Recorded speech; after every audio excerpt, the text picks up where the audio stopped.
बोलिए प्रेम से श्री सद्गुरु महाराज की जय। श्री सद्गुरु महाराज की जय। श्री सद्गुरु महाराज की जय। अखंड मंडलाकारं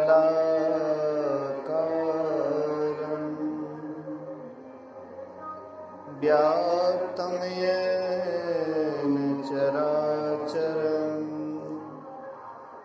तत्पदं दर्शितं येन तस्मै श्री गुरुवे नमः। धन्य धन्य सतगुरु सुखदा महिमा कही न जाए। जो कछु कहूँ तुम्हारी कृपा मोते कछु न बसाए। सर्वत्र सर्वदा वर्तमान सद्गुरु महाराज जी के पावन चरणों में कोटि कोटि नमन। उपस्थित गुरुजन, धर्म प्रेमी सत्संगी बंधुओं, पूजनीया माताओं तथा भक्तिमती बहनों, सप्ताह ध्यान एवं संतमत सत्संग का आज प्रथम दिन द्वितीय पाली सत्संग में उपस्थित है। हम आप प्रातः सत्संग में सत्संग की महिमा के ऊपर सुन रहे थे। अभी हम आप गुरु महिमा पर श्रवण कर रहे थे। संत कबीर साहब गुरु के संबंध में बतलाए कि संसार में खास रूप से मुख्य रूप से 7 गुरु हैं। कहते हैं प्रथम गुरु है माता पिता। इस संसार में माता पिता का संयोग हुआ, यह शरीर का निर्माण हुआ, तो हम आप यह शरीर में आए। मनुष्य शरीर में आने का प्रथम श्रेय माता पिता का है।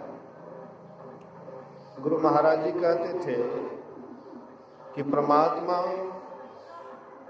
जब जन्म देते हैं तो माँ के हृदय में इतना ममत्व भर देता है, इतना ममता भर देता है कि माँ हर एक कष्ट को सहती हुई बच्चे का लालन पालन करती है। अगर उनके अंदर परमात्मा ममता नहीं भरते तो शायद माँ उतना कष्ट सह करके वह बच्चे का लालन पालन नहीं करती। इसलिए प्रथम गुरु है माता पिता। रज विद्य की सोई दाता। रज और विद्य से यह शरीर बना हुआ है। दोसर गुरु है मन की धाई, गिरहवास की बंध छुड़ाई। दूसरे गुरु वे होते हैं जब माँ प्रसव पीड़ा सह करके बच्चे को जन्म देती है तो उस समय में माँ बेहोश रहती है। वह बच्चे का संभाल नहीं कर पाती है, देख रेख नहीं कर पाती है। तो कुछ वर्ष पहले यहाँ पर डगरीन होती थी, जिसको हम लोग चमैन भी कहते थे, थोड़ा ओछा भाषा है। तो वह आती थी और माँ के साथ साथ बच्चे का भी संभाल करती थी। आज के समय में हॉस्पिटल में नर्स होती है, जो नर्स बच्चे का देखरेख करती है। इसलिए दूसरे गुरु वह नर्स या डगरीन को बताया गया। तीसरे गुरु जिन धरिया नामा ले ले नाम पुकारेगा माँ। तीसरे गुरु वे होते हैं जो आपका नाम धर दिए कि आज से आपका फलाना नाम है। माँ के गर्भ से जब जन्म होता है तभी नामांकन होता है, और जब संन्यास की बारी होती है तब भी नामांकन होता है। ये भी एक प्रकार से नया जन्म होता है। तो कितने का जो है नाम बदल दिया जाता है, कितने को नाम नहीं बदलते हैं, कहते हैं यही नाम बढ़िया है। हाँ, चलिए मैं उधर नहीं जाना चाहता हूँ। मेरे कहने का ये आशय है कि जो हम आपका नाम धर दिए कि आसिफ फलाना नाम है, नाम भी रखवाते हैं लोग, कोई साधु महात्मा से रखवाते हैं, या वहाँ पर नर्स भी होती है, वही कह देती है कि यही नाम रख दीजिए, तो वही नाम रख देते हैं। जो भी नामांकन करते हैं, नाम रखते हैं, वे तीसरे गुरु हो गए। चौथा, गुरुजिन शिक्षा दिन्हा, जगत व्यवहार सबे तब चिन्हा। चौथा गुरु वे होते हैं जब हम स्कूल जाते हैं, शिक्षक के पास जाते हैं और वे हमें हाथ पकड़ पकड़ करके पढ़ाते लिखाते हैं, संसार का आचार विचार सिखाते हैं, व्यवहार सिखाते हैं कि संसार में कैसे रहना चाहिए। तो ये चौथे गुरु हो जाते हैं। पांचवा गुरु, जिन वैष्णव की नाम राम नाम का सुमिरन दिन्हा। पांचवा गुरु वे होते हैं कि हमारे खान पान का कोई ठिकाना नहीं रहता है। ये जो शिक्षा गुरु हैं बहुत कम नाम मात्र में ऐसे होते हैं जो वैष्णव प्रवृत्ति के होते हैं, सत्संगी प्रवृत्ति के होते हैं, तो धीरे धीरे उसको वैष्णव भी कर देते हैं, लेकिन कम होते हैं। नहीं तो आजकल के स्कूल कॉलेज में विद्यार्थी जब जाता है पढ़ने के लिए, तो आजकल के शिक्षक कहते हैं कि देखो थोड़ा पौष्टिक आहार लो, यानी मांस मछली खाओ, अंडा गंडा खाओ। आजकल के कुछ ऐसे भी टीचर हैं, डॉक्टर के पास भी जाते हैं, जब हम बीमार पड़ जाते हैं तो डॉक्टर भी कहते हैं कि देखिए कुछ पौष्टिक आहार लीजिए। पौष्टिक में सबसे पहले वह मांस मछली का ही नाम लेता है, और भी बहुत सारे पौष्टिक आहार है, लेकिन ये बात नहीं कहते हैं। खास करके वह मांस मछली ही पौष्टिक आहार में उसको दिखता है और कुछ नहीं दिखते हैं। लेकिन ये सब जो खान पान हम लोगों का गड़बड़ सरबड़ रहता है, तो ये खान पान का जो सुधार कर देते हैं, चाहे जबरन हो या समझा बुझा करके हो। मेरा भी खान पान पहले गड़बड़ था, तो मेरे पिसेरा भाई जबरदस्ती वे दीक्षा दिला दिए। हाँ, उतना सत्संग को नहीं समझते थे, खान पान गड़बड़ सड़बड़ चल रहा था, 6 महीना भी नहीं हुआ था, जबरदस्ती दीक्षा दिला दिए। गुरु महाराज की कृपा हुई, धीरे धीरे सुधार होते होते हाँ सुधार होता गया। तो खान पान गड़बड़ था, और जबरदस्ती चाहे आपके गले में कंठी बांध दिए या दीक्षा दिला दिए या किसी तरह से आपको वैष्णव धर्म पालन करने के लिए प्रेरित किए, वैष्णव बना दिए, ये आपका पांचवा गुरु हो जाता है। छठा गुरु, जिन ब्रह्मगढ़ तोड़ा और दुविधा मेटी एक से जोड़ा। अभी देख लीजिए सरस्वती पूजा का अवसर है, बच्चे लोग सरस्वती पूजा मना रहे हैं बड़ी खुशी खुशी। लेकिन केवल बच्चे लोग केवल सरस्वती पूजा पर ही अटके हुए नहीं रहते हैं, बाद में वे और के भी तरफ जाते हैं। शिव जी को भी पूजने जाते हैं, राम को भी जानते हैं, उसको भी मानते हैं, कृष्ण को भी जानते मानते हैं। तो इस तरह से बहुतों के ऊपर हम लोगों का ख्याल टिका हुआ रहता है। लेकिन हम एक ईश्वर को समझ नहीं पाते हैं कि वह सरस्वती, माँ सरस्वती के अंदर में कौन ऐसी शक्ति है जिसके कारण वह जगत पूज्या है। भगवान राम के अंदर में कौन ऐसी शक्ति थी कि बड़े बड़े निशाचरों का वध किए। भगवान कृष्ण के अंदर में कौन ऐसी योग शक्ति थी कि वे बड़े बड़े राक्षसों का संहार किए। तो ये सब जो दुविधा है, कि कौन ईश्वर है, क्या है, नहीं है, किसको माने और वह कैसा है, इन सारी बातों की समस्या जो हमारे जीवन में होती है, लेकिन छठा गुरु क्या करते हैं, इन सारी समस्याओं से आपको हटा करके एक परमात्मा की तरफ लगा देते हैं। हिंदू धर्म में 33 करोड़ देवी देवता है। अब किसको पूजें, किसको नहीं पूजें। एक बार संत शिवी जी महाराज पूर्णिया आए हुए थे। एक कान के स्पेशलिस्ट डॉक्टर थे, उनके पास आए हुए थे कान के इलाज के लिए। तो इलाज करने के लिए आए, तो ये भी प्रतिष्ठित महात्मा थे और डॉक्टर साहब भी कान के स्पेशलिस्ट थे, तो दोनों में बातचीत होने लगी। तो महर्षि संत शिवी जी महाराज से डॉक्टर साहब पूछते हैं कि आप किसको पूजते हैं, आप किनको पूजते हैं। तो महर्षि संत शिवी जी महाराज बोले कि मैं सगुन में गुरु को पूजता हूं, सगुन में गुरु को पूजता हूं और निर्गुण में परमपिता परमात्मा को पूजता हूं। फिर महर्षि संत शिवी जी महाराज भी पूछ देते हैं डॉक्टर साहब से कि अच्छा आप किसको पूजते हैं, आप किनकी पूजा करते हैं। बोले कि मैं थोड़ा थोड़ा सबकी पूजा कर लेता हूं, थोड़ा थोड़ा सबकी पूजा कर लेते हैं। बोले कि हाँ। तो संत शिवी जी महाराज कहते हैं कि अच्छा बोलिए तो हमारे हिंदू धर्म में कितने देवी देवता हैं। डॉक्टर साहब बोले कि ये तो शायद हमने कभी इस पर विचार नहीं किया कितने हैं। तो संत शिवी जी महाराज कहते हैं कि देखिए हिंदू धर्म में 33 करोड़ देवी देवता है। अच्छा मान लीजिए आप पूजते हैं बहुतों को, सबको पूज लेते हैं, तो आप भर दिन में कितने की पूजा कर लेते हैं? 10, 20, 25, 50, 100, 200, 500, 1000, लाख। अरे 2, 4, 500 पूजते पूजते शायद आप थक जाएंगे, 500 को पूज नहीं पाएंगे। हाँ 50 बहुत हो गया, 50 से 100 बहुत हो गया, लेकिन इतने को पूज नहीं पाएंगे। फिर भी मैं मान लेता हूं कि आप भर दिन में 1 करोड़ को पूज लेते होंगे, लेकिन आप पूज नहीं पाइएगा जिंदगी में, पूरे जिंदगी में भी नहीं पूज पाइएगा 1 करोड़ को। लेकिन फिर भी मैं मान लेता हूं कि आप 1 करोड़ की पूजा कर लेते होंगे।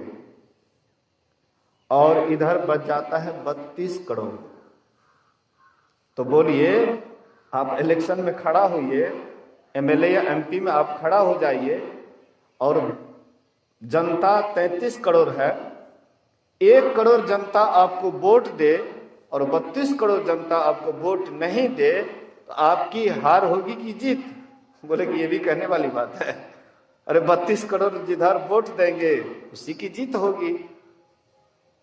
तो बोले कि जैसे 1 करोड़ जनता वोट देंगे तो आप हार जाइएगा इलेक्शन में, आप एमएलए एमपी नहीं बन पाइएगा।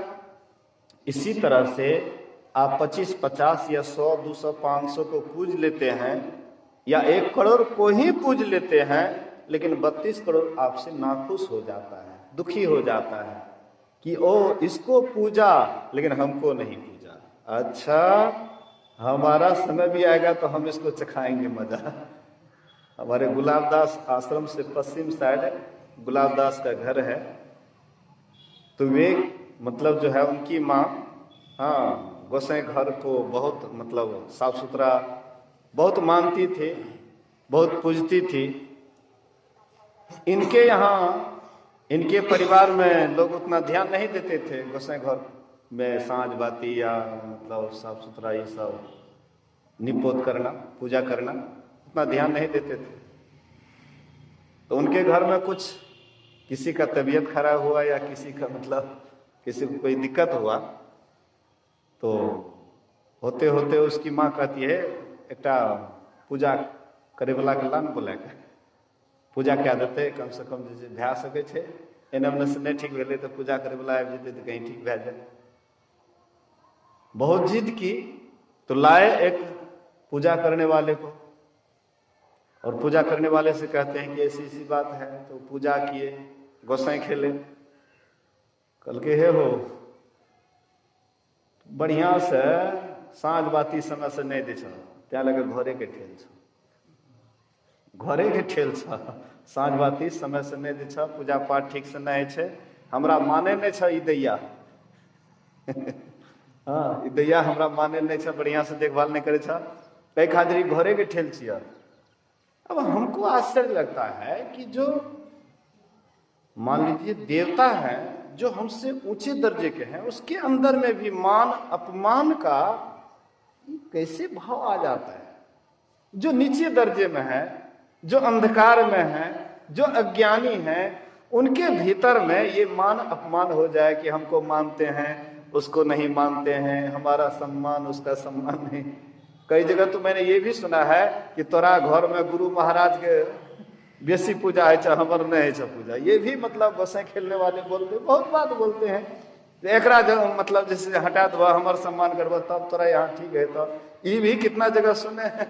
अब आश्चर्य लगता है कि वो उसकी पूजा हमारी पूजा नहीं, हमारी पूजा उसकी पूजा नहीं, ये सब क्या है? ये तो साधारण लोगों की बात हो जाती है। ए फलना यहाँ जाए छिए तो हमरा खूब माने छे, या होपरा यहाँ जाए छिए हमर अपमान है छे।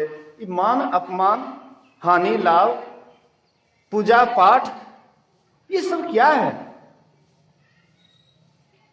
तो गुलाबदास क्या किए, बोले कि जब तोहर सम्मान एठना नहीं है छे, तोहर देखभाल बढ़िया से नहीं है, हमर माइये ओहि में बड़ा एकदम हाँ दिन रात रहे छे, तो कथी ला हम राखबे? तब जा तोरा हम ओते दे आबै छियै, ओते उखाड़ के ओकरा मांगे के पास ले, माय एकरो पूजा तुहे कर। देखिए, मेरे कहने का ये आशय है कि गलती सबसे होती है, लेकिन गलती पर एक्शन लेना या गलती की सजा देना, ये सजा ही हुआ ना। या हमारे समय से नहीं देखभाल कर रहा थी, ये सजा हो गई। आवेश, गुस्सा, ईर्ष्या, ये सब क्या है? मैंने सुना है, या सही हो या गलत हो, ये चकला गांव पड़ता है, वहां पर काली मंदिर अभी तक है बना हुआ। मैंने सुना कि कोई माई गई वहां पर सांझ देने के लिए, हाँ कोई दुल्हन गई सांझ देने के लिए, और सांझ दे करके पीठ घुमा दिए, जैसे सांझ दिए या तुरंत घूम गए। कुछ दूर मतलब पीछे आना चाहिए, सम्मान करना चाहिए, लेकिन अपमान कर दिए, सांझ दिए तुरंत घूम गए। और जैसे घूमती है तो सुने कि मूर्ति है उसको निगल गई। लोगों को पता लगा थोड़ा सा फुफनी साड़ी का हाँ बाहर था। अब जो हो, सही हो या गलत हो, वो मतलब जाने दीजिए, लेकिन इससे हमें कुछ सीख लेना है।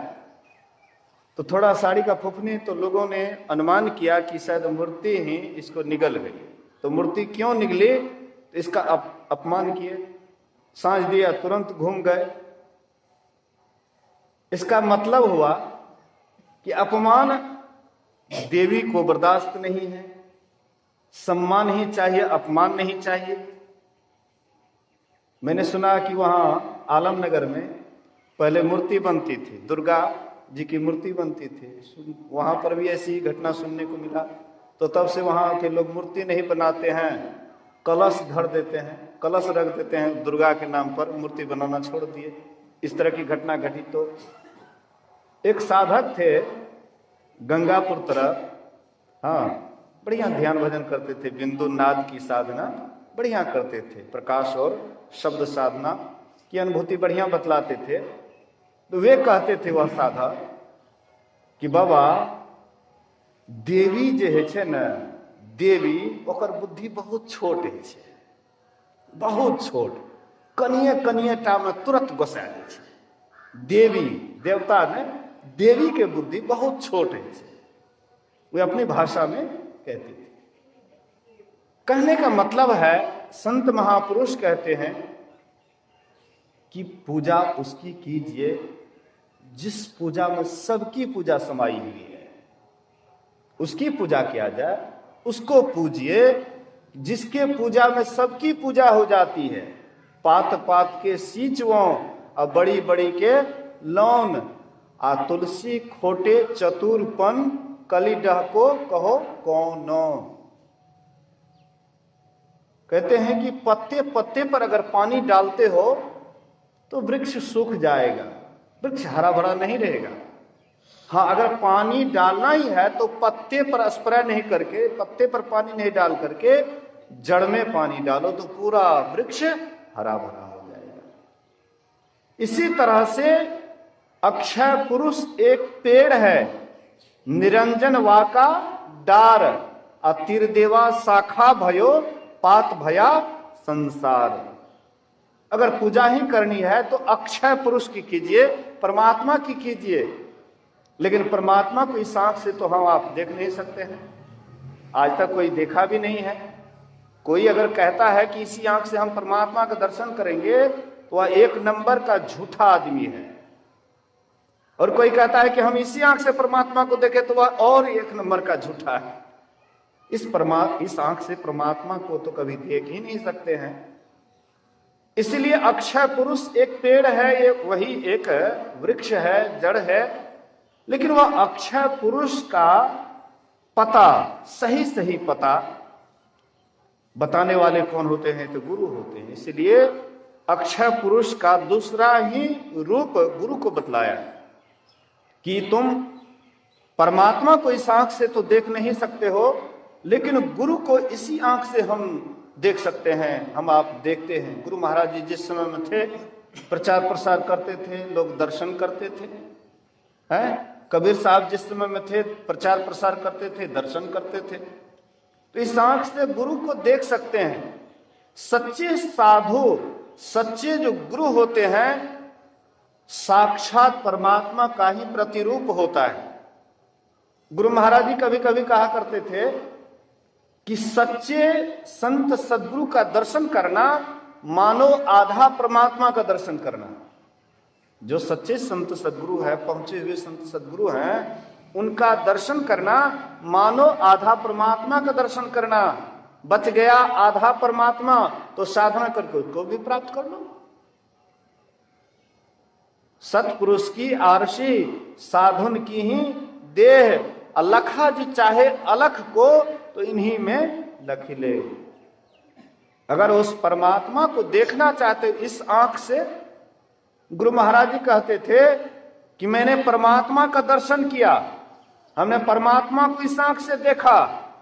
किसी ने कहा कि हुजूर कैसे इस आंख से देखे? बोले कि बाबा देवी साहब को हम साक्षात परमात्मा के रूप में देखे।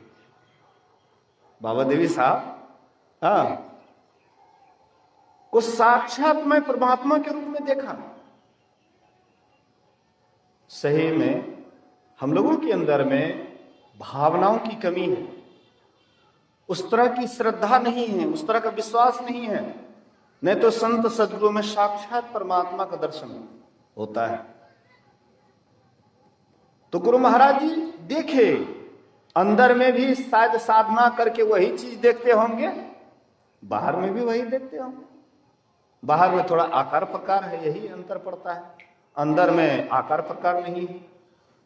लेकिन संत सदगुरु, संत महापुरुष कहते हैं कि वह परमात्मा, वह ईश्वर को अगर देखना चाहते हैं तो संत सदगुरु के अंदर में देखिए, साक्षात वह प्रतिरूप है उसका।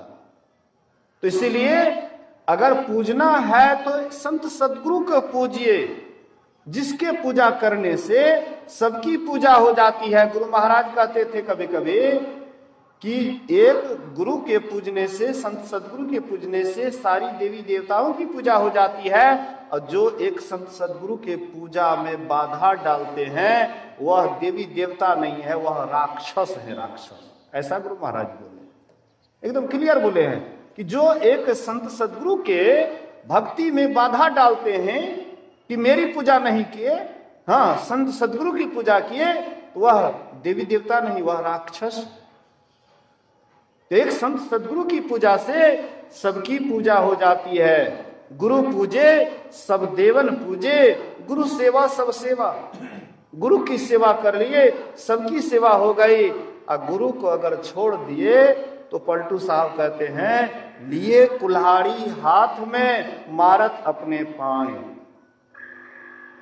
अगर तुम संत सदगुरु को छोड़ करके कहीं भी जाते हो, किसी की पूजा करते हो, तो तुम अपने ही हाथ में कुल्हाड़ी ले करके अपने ही पैर को तुम काटना चाह रहे हो, अपने ही पैर को काट रहे हो। ये कुल्हाड़ी हाथ में मारत अपने पांव, मारत अपने पांव, पूजत है देवी देवा, सदगुरु संत बिसारी करे भूतन की सेवा। तुम संत सदगुरु को बिसार दिए हो और भूत की सेवा करते हो। भूत की पूजा करोगे तो मरने के बाद कहां जाओगे? भूत के पास।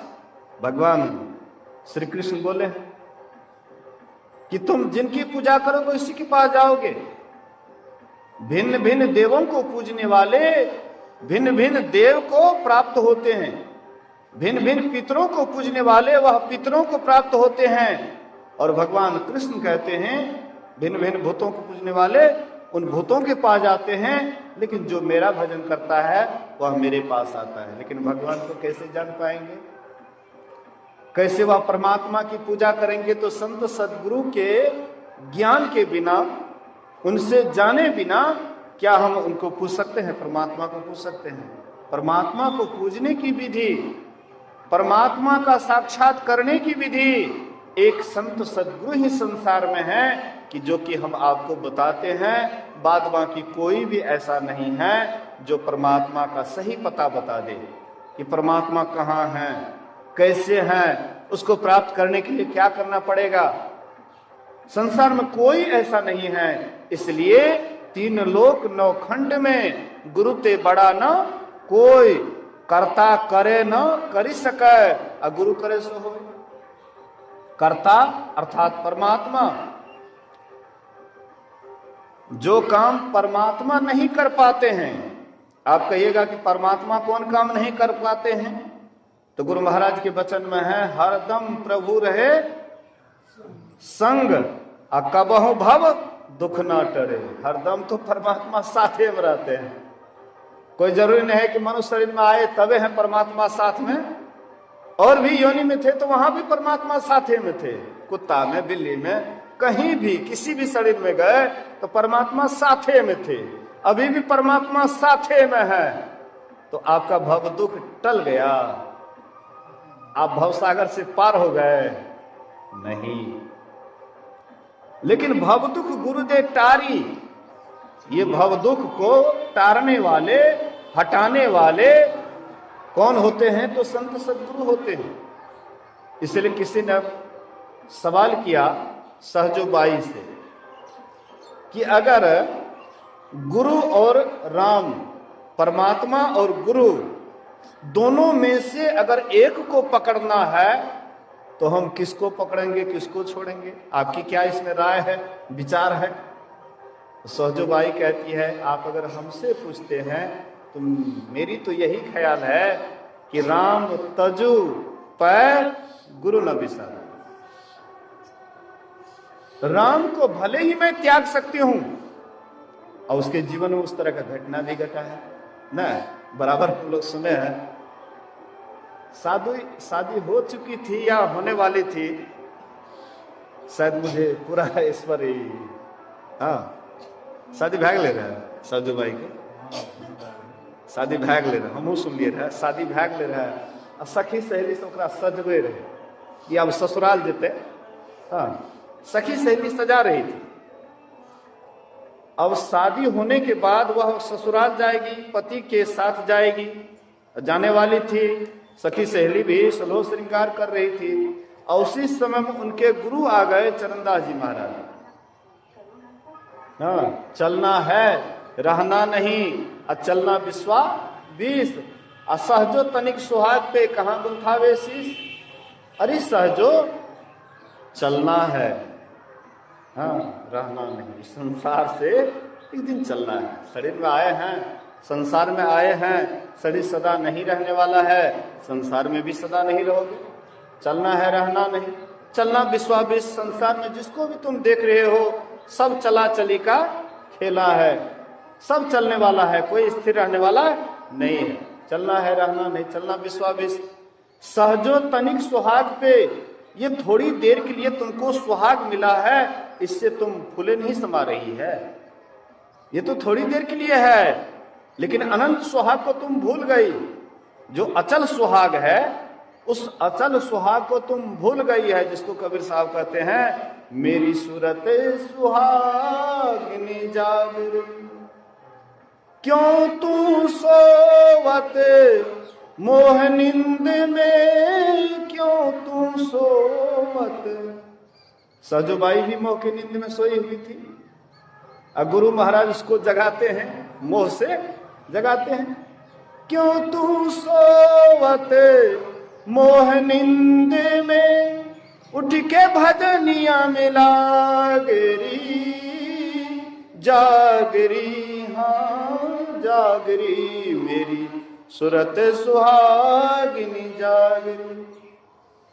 चित्त से शब्द सुनो सरवन दे, सुनो सरवन दे, चित्त से शब्द सुनो सरवन दे, उठत मधुर धुन रागरी, जागरी हाँ जागरी मेरी सूरत सुहागिनी जागरी।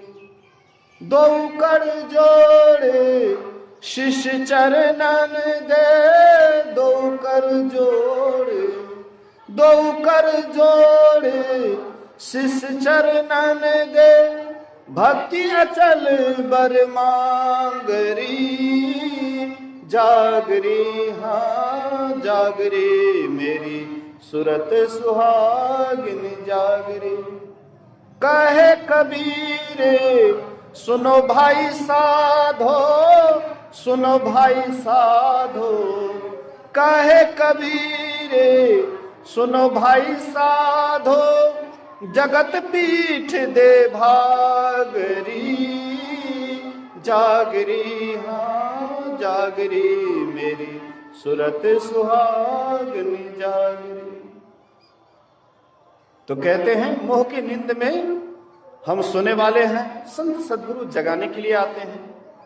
तो सहजोबाई को कहती है कि तुम कहाँ जा रही है और कहाँ जाना चाहिए, तुमको असली पति के पास जाना चाहिए, अब तू नकली पति के साथ जा रही है। असली पत्नी तुम्हारे भीतर में है, तू कहाँ बाहर भटक रही है, बाहर में नकली पति है। तो उनको चलना था नकली पति के साथ, लेकिन चल दिए गुरु के साथ। अब गुरु के साथ में जा करके, गुरु के सानिध्य में रह करके, साधना विधि को जान करके साधना किए, परमात्मा को पा लिए, राम को पा लिए।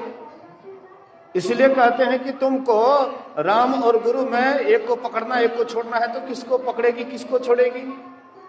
बोले कि मैं राम को छोड़ सकती हूं, लेकिन गुरु को कभी नहीं बिसार सकती, क्योंकि हरि ने जन्म दियो जग माही, हरि परमात्मा हमें संसार में जन्म तो दे दिए, लेकिन गुरु ने आवागमन छुटाई, गुरु हमारे आवागमन को ही समाप्त कर दिया।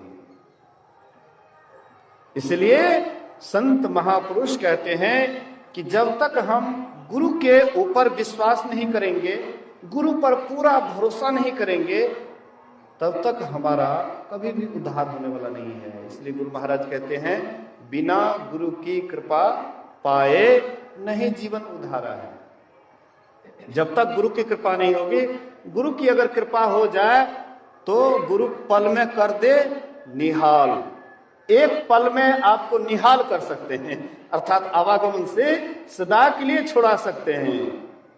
उनका बहुत बड़ा लंबा हाथ है, एक हाथ है संसार में और दूसरा हाथ है परमात्मा के पास।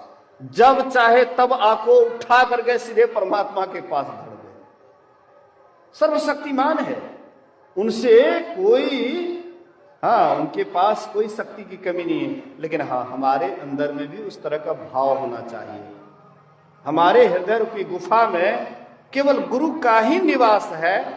गुरु छोड़ करके किसी के तरफ आंख उठा करके भी नहीं देखते हैं, तो गुरु भी समझ जाते हैं कि ये मेरा शिष्य या शिष्या मेरे ही प्रति, मेरे ही आश्रित हैं, तो उनको फिर परमात्मा से मिलने में कोई बाधा नहीं है, कोई रुकावट नहीं है।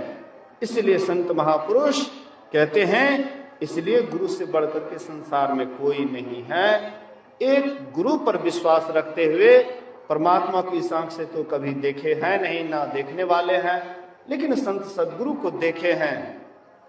आजकल इसमें भी अब परिवर्तन हो रहा है। बड़े बड़े महात्मा जिनके पास आमदनी है तो संगमरमर की पत्थर का ला करके गुरु महाराज की मूर्ति बना रहे हैं, सत्संग मंदिर वगैरह में प्रतिष्ठित कर रहे हैं, और कहते भी हैं कि इतना लाख का हमने संगमरमर का मतलब मूर्ति बनाया है।